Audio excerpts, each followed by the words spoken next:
pues intentar por todos los medios posibles desarrollar el tema de la unión hipostática, ¿vale?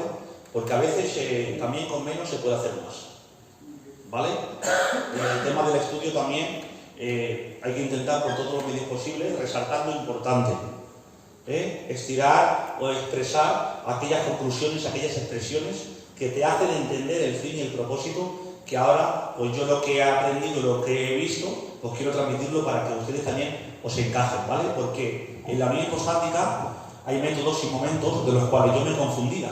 Es muy fácil confundirse, ¿vale? Y a través del estudio pues se van aclarando las ideas en cuanto a esta doctrina, Entonces yo llegaba a un momento, como es un tema muy complejo, pero súper complejo, no podemos entrar más allá de lo que está escrito, ¿vale? Pero ciñéndonos a lo que está escrito, la gran realidad de lo que las escrituras enseñan, entonces luego esos pequeños matices te hacen ver cosas que antes pues quizá no lo veías. Entonces había esa equivocación, como a mí me pasaba, ¿no? Ahora yo os diré, por ejemplo, la conclusión que yo no podía entender, por ejemplo, desarrollos de la unión hipostática, que ahora sí que los entiendo, habiendo aclarado un poco y habiendo estudiado las escrituras con un poquito más de diligencia, ¿vale? Entonces vamos a hablar de la unión hipostática. ¿Qué es la unión hipostática? Conclusión para que usted se pueda quedar con este resumen. La unión de las dos naturalezas en la persona de Jesús.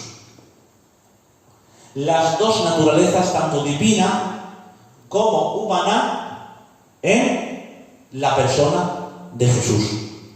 El medio que actuaba la naturaleza divina como la naturaleza humana era por el medio del yo.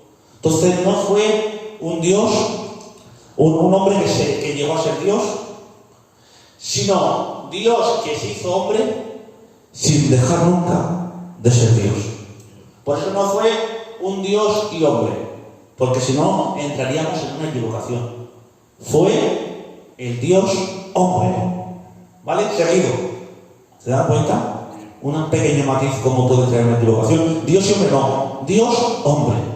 Gloria a Dios, el que hablaba era Dios, pero también tenía naturaleza humana. Gloria a Dios. Entonces vamos a intentar desarrollar este tema, ¿vale? Hemos dicho que en todas las doctrinas, que es muy importante que esto lo tengan en la idea, ¿vale? Ha sido golpeada la persona de Jesús, porque imaginaros por un momento esa visión de un Dios grande, sublime, inmenso, en un pesebre. Es algo dificultoso, Ya, pero es que los hebreos no creyeron. Atención, vamos a intentar a veces introducirnos en la escritura, ¿vale?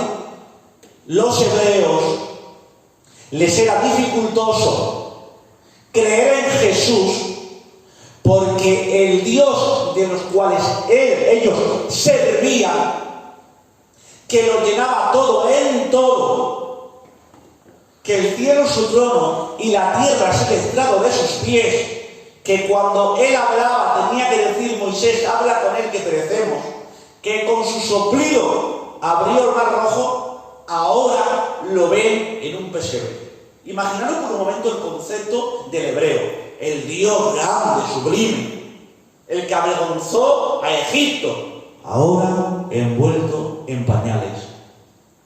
Es dificultoso poder aceptarlo. Gloria a Dios. Pero ¿qué pasaba? Que yo y usted ya tenemos lo que se le conoce como el canon cerrado para conocerlo. Pero cuando ellos aparecieron estaba el canon. Estaba el canon incompleto. No tenían el conocimiento del proceso intermedio. Ellos pensaban que iba a venir el Mesías, gloria a Dios, pero de esa manera no lo entendieron. Y encima no solamente se les rompe el concepto de la idea preconcebida que tenían, sino que viene como cordero, esperando ellos que vinieran como rey, apartando la opresión que estaban viviendo y que habían vivido los hebreos durante años y años y años y décadas. Entonces ahora lo ven envuelto en pañales, lo ven en un pesebre, lo ven sujeto a la naturaleza, no ven en él milagros y prodigios hasta los 30 años. ¿Qué es lo que ha pasado? ¿Este es el rey de los hebreos? ¿Este es el rey de los judíos? No sé si me estáis captando, ¿vale? Es algo dificultoso. Pero tiene que decir en 1 de Timoteo, capítulo 3, verso 16, el gran apóstol San Pablo tiene que decir: grande es el misterio de la piedad, señores. ¡Grande! Dios ha sido manifestado en carne. Porque a veces decimos en la estrada, en los estudios, palabras que ya, aleluya, son fáciles. ¿Por qué? Porque son muy repetitivas y las escuchamos muchas veces. Pero pararos un momento. Grande es el misterio de la piedad, señores. Dios se ha manifestado en carne. Pararos un poquito en pensar en la frase, porque a veces las frases hay que rumiarlas, hay que saborearlas. Dios, la palabra Dios abarca mucho. Amén. Se ha hecho carne. Amén. Y habitó entre los hombres. Gloria a Dios. Y ahora vamos a desarrollar esto, ¿vale? Luego entonces, en Colosenses capítulo 1, verso 26, todos aquellos que tienen el libro, en la página 20, podéis ver el misterio que había estado oculto desde los siglos y edades, pero que ahora ha sido manifestado a sus santos. Un misterio que estaba oculto, pero que ya estaba preconcebido desde antes de la fundación del mundo, porque así le plació Dios. Porque Dios ha querido salvar al hombre por ese método. Porque Dios no tenía la obligación de salvar al hombre, porque ha sido por pura gracia, número uno. Y número dos, lo afuera ha podido hacer de la manera que él había querido. Pero en su gran soberanía, majestad y misericordia, le ha placido, aleluya, venir en forma humana, por así hacerse hombre, gloria a Dios, para poder ser un sumo sacerdote que se pueda compadecer de nuestras debilidades. Un ser divino, ¿vale? Que ha vivido todas las experiencias humanas, no solamente a nivel de conocimiento como Dios, sino a nivel humano. Por eso el escritor de los Hebreos dice: no tenemos un sumo sacerdote que no se pueda compadecer de nuestras debilidades. Se compadece de nuestras debilidades porque Jesús, el Dios grande y sublime, aquel que no duerme, dice: no dormirá el que guarda a Israel, ni dejará sus pies en el resbaladero. Se quedó durmiendo en el banco. Dios durmiendo. Dios cansado. Dios teniendo hambre. Señores, es difícil, pero grande es el misterio de la piedad. Dios ha sido manifestado en carne. ¿Amén? Amén. Entonces entramos en la unión hipostática, la unión de las dos naturalezas, de la persona de Jesús, de las cuales son perfectas, que lo podéis ver en los gráficos de la página 21, perfectas, completas, distintas, atención, perfectas, las dos, la humana, la divina, en la persona, completas, distintas, inseparables en la persona. Este concepto es muy importante. No se pueden separar, unificadas perpetuamente en la persona de Jesús, concepto que hay que matizar, sin mezcla y sin confusión. Dos naturalezas en una persona. Gloria a Dios. A ver, luego entonces entendemos que había momentos específicos donde la humanidad incapacitada por el intelecto, porque la mente de Jesús tenía que crecer, lo dice la palabra, crecía para con Dios y para con los hombres, y estudiaba la palabra, y tenía que a veces tener información del conocimiento futuro, porque la debilidad de Dios le daba ese conocimiento. Dice: ni el Padre, dice, ni los ángeles, ni el Hijo del Hombre conoce la hora. ¿Se dan cuenta? Información del conocimiento del tiempo futuro que no le era transmitido a la humanidad, porque la humanidad subsistía por la debilidad, y la humanidad aprendió obediencia a la debilidad, por cuanto aprendió obediencia. El ser humano de Dios aprendió obediencia. Por eso tiene que decir en sometimiento, gloria a Dios, y en haber aprendido obediencia, no se haga mi voluntad, sino la tuya. Gloria a Dios. Dijimos que en el año 680, en el concilio de Constantinopla, en el tercer concilio, fue condenada como herejía decir que solamente había una voluntad. Gloria a Dios. Hoy también estaba escuchando un estudio de Samuel Peremil, también lo abarcaba, ¿vale? Entonces, si vamos a los gráficos de la página 22, podemos ver que no quiero entrar para desarrollar un poco más la homeostática. ¿Os acordáis? Podéis leerlo en casa. Los docetas, los avionitas, ¿os acordáis? ¿Sí o no? ¿Sí o no? Todos estos conceptos y doctrinas que iban en contra de la persona de Jesús, que decían que era más humano que divino, otros que era más divino que humano, otro que era la fusión de dos naturalezas y se hizo otra. Conclusión dentro del concilio de Calcedonia, que fue una reunión de la iglesia primitiva en el año 451, llegaron a la conclusión de las dos naturalezas en la persona de Jesús. Gloria a Dios. Por eso podemos ver que en Isaías 9:6, ¿qué es lo que dice? Hijo nos es nacido, ¿no? Hijo nos es dado. ¿Se dan cuenta? El nacido, la humanidad que ha tenido un comienzo, un proceso, un principio, pero el dado, el cual ya existía y existe desde los siglos de los siglos. Gloria a Dios. Entonces vemos esa encarnación, cuando dice también en Juan 1:1, textos claves, y en el principio era el Verbo. El Verbo se hizo materia, y dice el versículo 14, y aquel Verbo se hizo carne. Gloria a Dios. Versículos claves, gloria a Dios, que incluso para poder refutar a los sabios de este siglo, que son los testigos de Jehová, han intentado, aleluya, sacar una nueva traducción, de los cuales estos textos bíblicos, Bernardo, los han borrado. Porque tienen tanta solidez que no les interesa decir eso, y dicen que no era Dios, sino que era un Dios.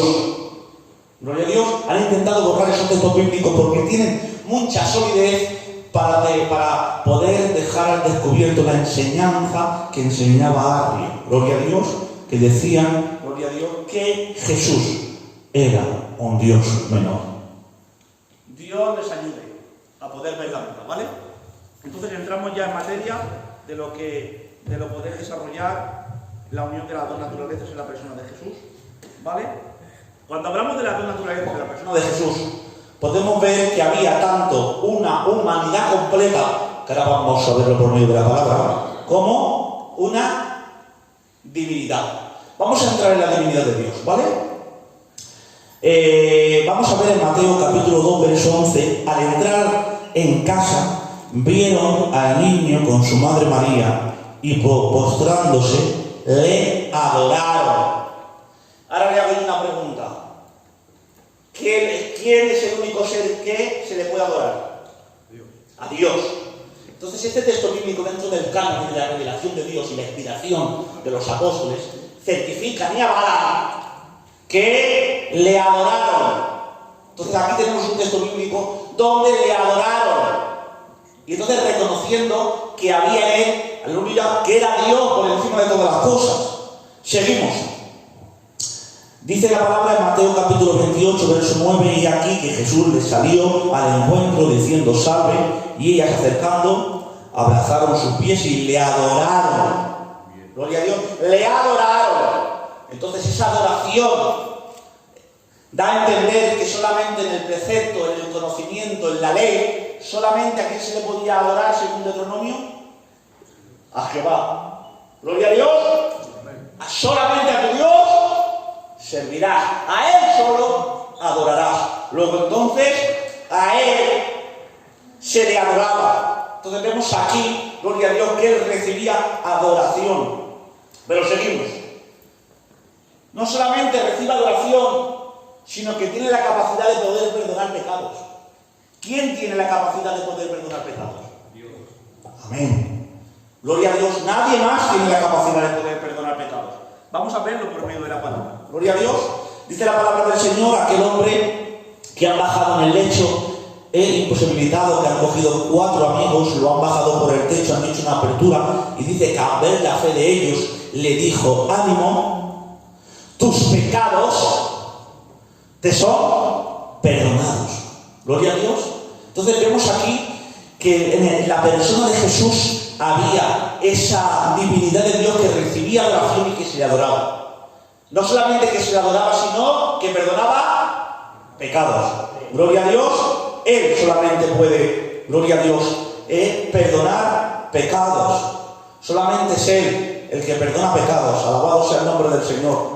Esos textos mal traídos que ha llevado la Iglesia a que remitir los pecados sean remitidos, gloria a Dios, no. Esos son textos mal desorientados, sacados fuera del contexto. Es que tenemos autoridad. No. El Hijo que tiene autoridad en la Iglesia del Señor es aquel que se somete a la palabra. Y cuando se somete a la palabra y sigue los pasos de la palabra, entonces tienes el respaldo de Dios. Siempre y cuando lo hagas, tú no tienes autoridad, aleluya, a tu libre pensamiento, a tu deseo. No. La autoridad la tienes cuando dices lo que la Biblia dice. Esa es la autoridad de Dios. Yo tengo autoridad para atar y desatar, perdona, tú no tienes ninguna autoridad. La autoridad te sigue cuando tú obedeces la palabra. Entonces el Espíritu Santo te respalda cuando tú haces lo que Él ha dicho. Gloria a Dios, conforme Él ha dicho y conforme Él lo ha dicho que lo tienes que hacer. Gloria a Dios, ahí está la autoridad de un hijo, de un siervo, siempre y cuando se haga todo lo que la palabra del Señor dice. Gloria a Dios. Seguimos. Hemos dicho que dentro de la divinidad de Dios y la persona de Jesús se recibe adoración. ¿Sí o no? Pero también perdonaba pecados. Pero para poder decir que es Dios, tiene que tener unos atributos.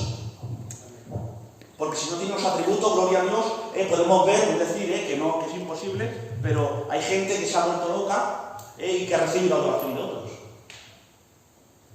Por ejemplo, antiguamente dioses paganos de los griegos recibían adoración, se sentían dioses. ¿Vale? Pero podían entrar a la conclusión. Entramos ahora en disputa con un ateo y ahora puede decir, por medio de esos textos, este hombre se podía pensar que era una divinidad, ¿sí o no? Pero ahora hay algo que ya es irrefutable totalmente. Gloria a Dios. ¿Qué es? Atributos incomunicables de la verdad de Dios. Que no hay ser humano que pueda tenerlos. Que solamente el ser de la Trinidad de Dios los tiene. Gloria a Dios, cualidades de las cuales vamos a verlas por medio de la palabra del Señor, ¿vale? Si nos vamos a Apocalipsis, capítulo 1, verso 8, dice, yo soy el alfa y el omega. Atención. El principio y el fin, dice el Señor. Porque cuando habla del Señor se está refiriendo a Jesús. ¿Vale? Esa matiz es muy importante. Dentro de lo que es el contexto de la hermenéutica. El que es y el que era y el que ha de venir. El Todopoderoso. Gloria al nombre del Señor. Jesús no es poderoso, sino es el Todopoderoso. No hay muro que Él no pueda derribar. No hay enfermedad que Él no pueda sanar. No hay mar que Él no pueda, aleluya, hacer callar, retroceder. No hay viento que Él no pueda frenar. Él es Dios. Porque ese atributo incomunicable, gloria a Dios, de lo que se le conoce como omnipotencia, lo acompaña en el ser divino de su naturaleza. En la naturaleza perfecta de Jesús hay un atributo, gloria a Dios, que estamos hablando, que más que ahora desarrollaremos, pero el que estamos hablando es la omnipotencia. Todo lo puede. Gloria a Dios. Por eso le dice, nada imposible hay para Dios. Gloria a Dios, todo lo puede. El universo se sostiene por los dichos de sus labios. El mar llega hasta las orillas porque así lo ha decretado Él. Gloria a Dios, ese es nuestro Dios, que sujeta al universo con la diestra de su justicia y que nada se le escapa de las manos. Gloria a Dios. Seguimos. Hebreos 13:8. Dice Jesucristo, que es el mismo ayer, hoy y por los siglos de los siglos. Eso es un atributo que se le conoce como inmutabilidad. El hombre es propenso a cambiar, el hombre se envejece, la flor se marchita, se cae, perece. Pero Dios no cambia. En Él no hay sombra de variación. Gloria a Dios.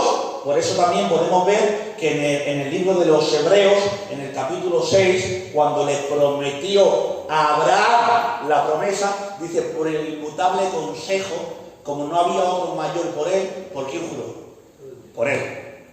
Gloria a Dios, y no dejó a Abraham pasar entre el medio del sacrificio, para que viera que no era por Él, sino que era por Él. Gloria a Dios, un pacto, aleluya, con condición, pero Él no tenía que establecer su parte porque Dios lo determinaba porque así le había placido, para que entendiera que el propósito lo cumplía, o como dice el libro de los Hebreos, lo pueden leer en el capítulo 6, por el inmutable consejo del atributo incomunicable del ser divino de Dios. Gloria a Dios, es para disfrutar, hablar de la persona de Jesús y aprender de Él. ¿Por qué? Y voy a hacer un inciso. ¿Qué me puedo beneficiar yo que Dios es inmutable? El beneficio de la inmutabilidad es hacer una vida cristiana tranquila. Porque Dios hará bien y me promete que tiene un propósito conmigo. Y yo mañana fracaso por debilidad. Y ahora viene el demonio, y si no tengo conocimiento, y dice, quizá Dios ya no cumple su propósito en ti. Mira lo que has mandado, has fracasado, te has reparado. Y el demonio viene para acusar. Porque uno de los mejores campos de batalla, según dice Efesios, es lanzar dardos a la mente. Gloria a Dios. Pero sin embargo el conocimiento es como aquel agua que apaga todos los dardos para que no enciendan ni prendan tu vida. Y la palabra del Señor te enseña que Dios es inmutable. Y si Dios te ha prometido algo, Él lo va a llevar a cabo. No depende de tu debilidad, sino de su soberanía. Porque si dependiera de nuestra debilidad, el ministerio y el llevar a cabo la obra de Dios, iríamos apañados. Pero no depende de nosotros, depende de Él. Porque Dios ya nos llamó conociendo nuestras debilidades. Gloria a Dios, porque no es lo mismo caer por placer que tropezarse por debilidad. Son términos totalmente diferentes. Gloria a Dios, con el sentimiento y el deseo de ¿qué? De cambiar. Entonces, ¿se dan cuenta cómo el conocimiento me hace vivir de una manera tranquila? Dios es inmutable. Y al ser inmutable, Dios me ha prometido algo. Y no depende de mi incapacidad, depende de su soberanía. Y eso me hace vivir confiado. Ahora, yo no voy a tomar la libertad de su soberanía y de su inmutabilidad como motivo para libertinaje. No, sino como descanso para mi alma, sabiendo que no depende de mi persona porque soy débil, sino de su gracia que así lo ha prometido Él. ¿Se dan cuenta? Solamente un atributo me hace vivir confiado en el Evangelio, sabiendo que todo es por Él y para Él. Eso es el conocimiento de la palabra, no sirve para dialogar y darte tono en 4 cuerpos. El conocimiento de la palabra sirve para conocerlo a Él y para aplicarlo a la vida cristiana y vivir conforme la gracia del Señor y en paz en el corazón. Gloria a Dios. O el atributo de la omnipotencia. Que ahora llegas allí y te dice un médico, lo siento, no hay camino más que recorrer. Es imposible. La ciencia no tiene más capacidad para recorrer. El límite ya no podemos correr. Estamos en el estrecho. Se ha levantado un muro fortificado. Pero tú tienes fe. Aleluya. El poder omnipotente de Dios. Y ese atributo del poder omnipotente de Dios, sabes que si Él quiere, nada imposible hay para Él. Y ese conocimiento te hace vivir descansado. Señor, si tú quieres, puedes hacerlo. Pero no se haga lo que yo quiero, sino lo que tu voluntad determina. ¿No sabéis, iglesia del Señor, hermanos, la paz y el gozo que te trae el conocimiento? No lo sabéis bien. Te hace vivir en el Evangelio de una manera confiada en el mundo. Gloria a Dios. Por eso conocemos a un Dios que estamos ahora desarrollando el tema de la unión hipostática y hemos dicho que Él es omnipotente. Yo diría fuerte, gloria a Dios. Él es inmutable. Pero Él también tiene la omnipresencia. Dice ahora, Jesús, entendemos, el Evangelio de Juan, que tú sabes todas las cosas las sabe Jesús. ¿Y sabes lo que te hace el conocimiento de la ciencia? Ser legal. ¿Cómo ser legal, banderas? ¿Qué adelanto vivir una vida oculta a los ojos de los hombres? Si yo conozco que Dios es omnisciente, todo lo sabe, todo lo ve, y me está viendo. ¿Qué adelanto esconderme delante tuyo? Si detrás de mí me está viendo, el que me tiene que ver me está viendo. Entonces el conocimiento me hace vivir a la iglesia del Señor de una manera clara, sabiendo que sus ojos son como llamas de fuego, y todo lo que pienso, todo lo que hago, o todo lo que quiero hacer, Él ya lo sabe. ¿Se dan cuenta del conocimiento para qué sirve? Para vivir en santidad. Seguimos. ¿Vale? Hemos dicho que Él es omnipresente, inmutable, eterno, gloria a Dios, vamos a seguir desarrollando, gloria a Dios, para poder abarcar el tema, ¿vale? En Colosenses 2:9 dice, porque en él habita corporalmente, ¿se dan cuenta? Toda la plenitud de la deidad, o sea, que Jesús es Dios con mayúscula. Aleluya. En él habita corporalmente toda la plenitud de la deidad. Colosenses capítulo 1, verso 16. Porque en él fueron creadas todas las cosas en él. Dice, las que hay en el cielo, las que hay en la tierra, visibles e invisibles, sean tronos, sean dominios, sean principados, sean potestades, todo fue creado por medio de él. Y si no fuera Dios, no tuviera el poder de la palabra autoritativa para poder crear. Y él dijo que se hagan los cielos, y los cielos fueron hechos. Que se haga, aleluya, los árboles, y los árboles fueron hechos. El poder autoritativo de su palabra estaba en él y para él. Por eso entendemos que en él habita corporalmente toda la plenitud de la deidad. Y tenemos que decir que Jesucristo es Dios. Amén. Gloria a Dios. ¿Seguimos? Amén. Pero cuando entendemos de la palabra del Señor, que no solamente hemos dicho que en su naturaleza, en su persona, está la divinidad de Dios, recibe adoración, tiene, aleluya, atributos incomunicables, gloria a Dios, perdona pecados, ese es nuestro Dios. Pero hay que hacer una cima en Filipenses 2:6, que dice, el cual siendo en forma de Dios, no estimó ser a Dios igual a Dios como cosa de aferrarse, sino que se despojó a sí mismo tomando forma de siervo y hecho semejante a los hombres. Igual a Dios, pero semejante a los hombres. ¿Se dan cuenta? Esa expresión hay que tenerla matizada. Igual a Dios. Igual a Dios. La misma sustancia, el mismo retrato, gloria a Dios, la misma esencia, atributos, cualidades, divinidad, pero semejante a los hombres. Esa semejanza hace una diferencia en qué? ¿Me puede decir alguien? En el pecado.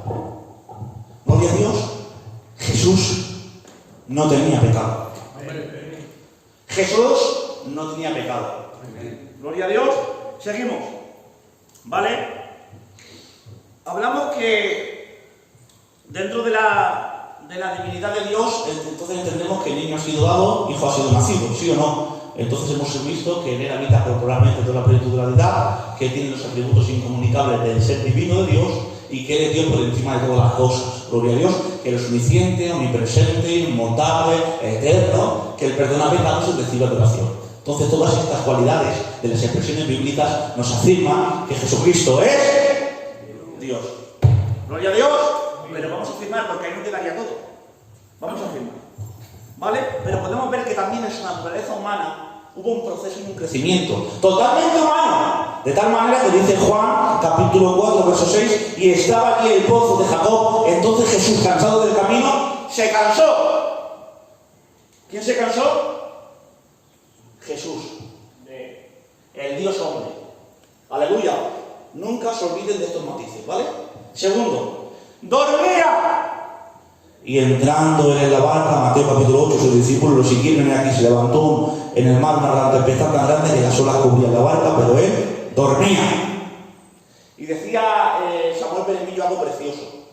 La naturaleza divina utilizando las cuerdas vocales humanas de Jesús para utilizar su omnipotencia, para decir al viento te reprendo y se detenga, con furor que golpeaba la barca. El método, y aleluya, de la naturaleza divina utilizaba por medio de la persona de Jesús. Tanto la humana como la divina, el método de la utilización era la persona del Dios.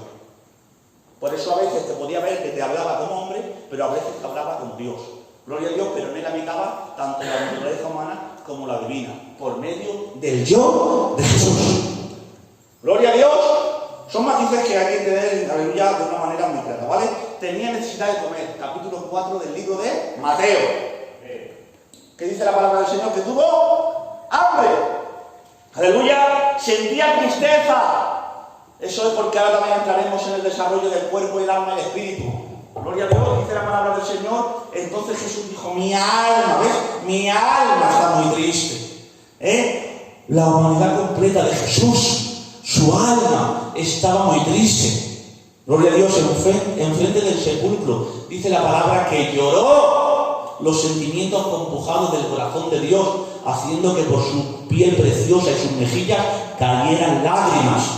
¡Aleluya! Ese es nuestro Dios, el Dios hecho carne. Alabado sea el nombre del Señor. Alabado sea el nombre del Señor. Y ese es el proceso. Cuando hablamos de la misma estática, desarrollando el tema, intentar cerrándolo y no, aleluya, ser muy canso.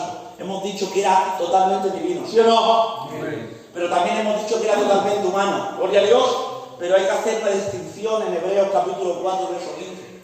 No tenemos un sumo sacerdote que no se pueda compadecer de nuestras debilidades, sino a uno que fue tentado en todo, pero sin pecado.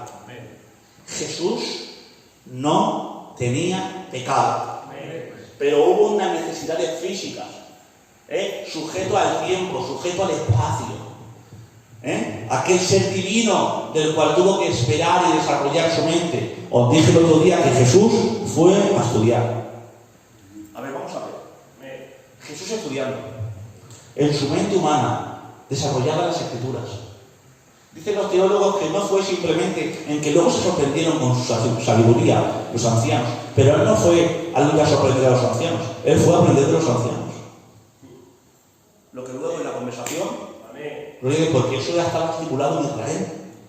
El que a partir de 12 años los niños tenían que acudir a la sinagoga para aprender la ley y los profetas. Gloria a Dios. Luego entonces la necesidad de poder aprender el desarrollo mental de Jesús en su humanidad. Vamos a ver otro concepto. Jesús, Dios en el pesebre, viendo cómo los magos la adoraban, pudiendo Dios hablar, pero sujeto al tiempo y al espacio de la naturaleza humana, y no pudiendo hablar, por así decirlo, pues someterse al tiempo, y esperando que el niño crezca, aprenda a hablar y se desarrolle. Es difícil esto, Gloria a Dios, pero es la gran realidad. ¿Por qué? Porque Él no vino a abrogar la ley. ¿A qué vino? A cumplirla. Gloria a Dios. Por eso cuando habla de la palabra humillación, uno de los conceptos es someterse. Se sometió al cuerpo humano. Se sometió, gloria a Dios, al Padre. Se sometió, gloria a Dios, al tiempo, al espacio. Gloria a Dios, como dicen grandes teólogos. Aquel que vivía en un tiempo llamado Kairos, vino al tiempo Cronos para luego llevarnos a nosotros al tiempo Kairos. Ese es el proceso de Dios, gloria a Dios. Y ahora, ¿cuál es lo grande? Que el ser divino de Dios, la segunda persona de la Trinidad de Dios, se ha hecho inseparable en el cuerpo. Pues como dicen los teólogos, Jesús, su naturaleza humana estaba ahí. En cuanto a la humanidad, ahí estaba. Pero en cuanto a la divinidad, era muy presente. El mismo, dice, el mismo que está en la tierra está en el cielo. O sea, estaban viéndolo ahí, pero a la misma vez su presencia estaba ahí. Gloria a Dios, porque es omnipresente. Y nadie le quitaba la vida. Él la daba, ¿para qué? Para volverla a tomar. Omnipotencia. Gloria a Dios, porque era Dios por encima de todas las cosas. Por eso cuando sube en el monte de la transfiguración, le tiene que decir a sus discípulos, mirad cómo en mí habita toda la plenitud de la deidad. Por así decirlo, él enrolló la humanidad y pudieron ver el sol que golpeaba con toda su fuerza de la gloria que traía, afirmando que él era. Por eso apareció Moisés y Elías, confirmando de la ley de los profetas. Gloria a Dios. Entonces podían entender que él era Dios en mayúsculas, pero también era perfectamente hombre. Esa unión de las dos naturalezas, atención, en la persona de Jesús. Gloria a Dios. Por eso había momentos donde la persona humana tenía que desarrollar, tenía que crecer, incluso tenía que transmitir información, porque la información de la omnisciencia, ¿quién la transmitía? ¿La humana o la divina? La divina, la humana, por medio de su persona. Gloria a Dios, porque en última instancia hay que entender que Cristo era Dios, porque si no, el sacrificio de la cruz no tendría validez. Gloria a Dios, fue nuestro sustituto, nuestro representante, ¿vale? Fue nuestro sustituto, nuestro representante, y el pariente más cercano en cuanto a la humanidad, pero para que tuviera calidad ese sacrificio, fue el Dios que se sacrificó en la cruz del Calvario. Señores, esto es muy grande. Jesús muriendo en la cruz. Ya, pero es que Dios no puede morir. Jesús muriendo en la cruz. Gloria a Dios, no podemos separarlo, perdonad. Grande es el misterio de la piedad. Jesús teniendo hambre. Jesús cansado. Jesús llorando. Y Jesús envuelto en pañales. Grande es el misterio de la piedad. Dios ha sido manifestado en carne. Gloria a Dios. Entonces, en este concepto, ¿vale? Que yo voy a acabar. ¿Me aguantan 5 minutos y acabo? ¿Sí o no? En este concepto de la unión hipostática, en el Concilio de Calcedonia 451 llegó a la conclusión para refutar toda mentira en contra de la persona de Jesús. Y los que hicieron más daño se llaman gnósticos. Yo voy a enviar un estudio del gnosticismo para que ustedes le echen un ojo, ¿vale? Por el grupo, de los gnósticos. Los gnósticos fueron los primeros que, aleluya, apartaron o confundieron o desviaron a muchos creyentes de la fe. Porque te digo una cosa, y ya voy a acabar,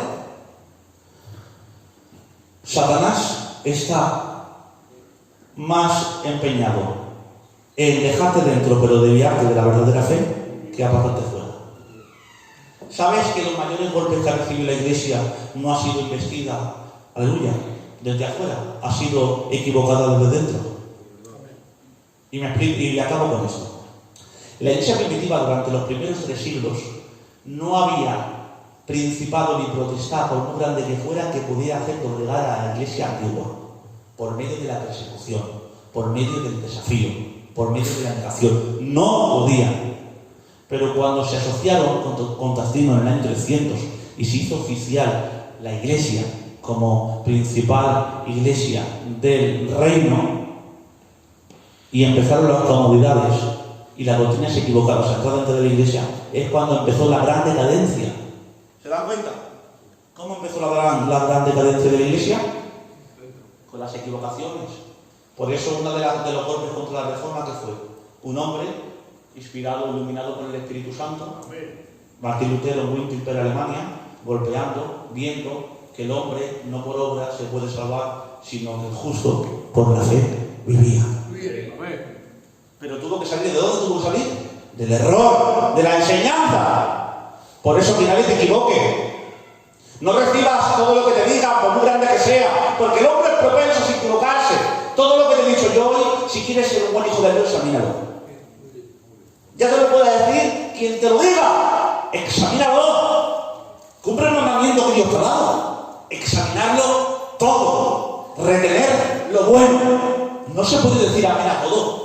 Esta generación joven que estamos saliendo ahora, tenemos que marcar una era, un tiempo. No podemos decir amén a lo que Dios nos dice. No podemos recrear las equivocaciones. No podemos declarar como si fuéramos neopentecostales, envueltos en golpes de sentimientos para motivar al pueblo y hacer un culto de emociones. Ahí no está Dios.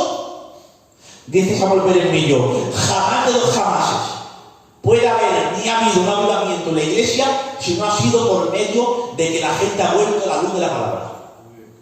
Todos los avivamientos son mentiras. Fuera de ahí, ¿Por qué? Porque lo dice la palabra. ¿El avivamiento qué es? Que el hombre pecador vuelva a la palabra, se someta a la palabra, viva en la palabra y practique la palabra. Alabado sea el nombre del Señor. Ya, pero es que los cultos, no. Solidez. A mí no me llama la atención que un predicador tenga una voz de locutor, ni que tenga mucha homilética. A mí lo que me llama la atención es que un predicador diga lo que la palabra dice. Entonces yo me inclino. Gloria a Dios, yo no busco otra cosa. ¿Por qué? Porque he entendido por la palabra que es lo que quiero. Yo lo que quiero es eso. Me importa que predique. A mí me importa. ¿Qué viene el perico de los palotes? Que es un fenómeno allí. No. En mi iglesia me siento ahí, se sube el obrero mío, predica conforme la palabra del Señor y Dios me habla al corazón. Y encima no baja gasolina. ¿Por qué? Porque yo tenía las ideas claras. Mientras que se diga lo que Dios dice, Dios está hablando. ¿Qué es una profecía? Vamos a, ¿vale? ¿Qué es? Lo que Dios dice en el Antiguo Testamento, lo que Dios decía decirlo. ¡Profetiza! ¿Qué ha dicho Dios? Esto y esto, y tú ibas esto y esto. ¿Vale? La verdadera profecía según el libro de Pedro en la Biblia, la canónica. ¿Y cómo podemos dar profecías certeras ahora? Diciendo lo que Dios dice. Amén. Vale, yo ayer estaba con el hermano Geni con los hermanos y le hice un ejemplo rápido. ¿Cómo? Que es muy rápido cuando se estudia. Vamos a coger un texto. ¡Pum! ¡Pam! Estamos diciendo lo que Dios dice. Gloria a Dios. ¿Y qué es lo que hay que hacer? Estudiar la palabra del Señor, señores. Orar, estudiar, aprender. Gloria a Dios. Si nos aburrimos con la palabra de Dios, tenemos un gran problema. Quien se aburra con la palabra, por favor, ponte de rodillas y dice: Señor, algo me pasa. Muéstramelo para que lo quite porque esto no funciona. Porque si me aburro con tu palabra y con la enseñanza tuya y con la palabra que eres tú, Señor, ¿qué me pasa? Entonces necesitamos aprender la palabra del Señor. Y vivir una vida sólida, cristiana. Por eso acabo con esto. ¿Qué dijo Job? Yo siento que mi Redentor vive. ¿Dijo eso? ¿Dijo eso? Amén. ¿Qué dijo? No sé. Yo sé. ¿Ves? ¿Eso qué es? ¿Conocimiento o sentimiento? Los sentimientos, imagínate cómo tenía los sentimientos, 10 hijos. No tenía 3 sentimientos, hechos polvo, rotos, destruidos. Pero había un conocimiento en un rey soberano que dijo: y en todo esto Job no halló despropósito alguno. Se postró y adoró. Eso lo hace el conocimiento en la verdad. Por eso te aconsejo, joven, que no dejes de venir, que estudies la palabra, que lo examines todo examínalo, todo. Cuando yo te diga algo, examínalo, porque soy un hombre sujeto a equivocaciones, para que puedas recibir lo que de Dios dice. Gloria a Dios. Entonces vamos aquí a dejarlo con la unipostática. ¿Cuánto llevo? ¿Lo pueden ver? De verdad que era para que me deis un premio, Intento hacerlo rápido para no cansaros en poco tiempo. Amén. ¿Cuánto llevo, Pedro? 41. Oh, Perfecto. Ese es mi tiempo. Amén. Amén. ¿sí o no? Si os regaláis, no os cansáis conmigo, Bueno, pues hasta aquí vamos a dejar el concepto, ¿vale? Lo que hemos enseñado, la enseñanza de la unipostática. ¿Ha quedado clara? La base principal ha quedado clara. Imaginaros, hermano, esto le hemos dado una pincelada, pero imaginaros, ¿no?, lo que puede haber aquí. Podemos parar en cada texto, desarrollarlo, imaginaros por un momento, ¿vale? Pero ¿qué vamos a hacer? Queremos, por ejemplo, por la otra semana, que le toque al hermano Jesús, al hermano Joselero, ir abarcando por todos los temas del libro y cuando llegue el momento hacer un par de resúmenes y ya hacer el examen. Porque queremos que antes de que acaben las fiestas terminar con Cristología, ¿vale? Fuerte el aplauso.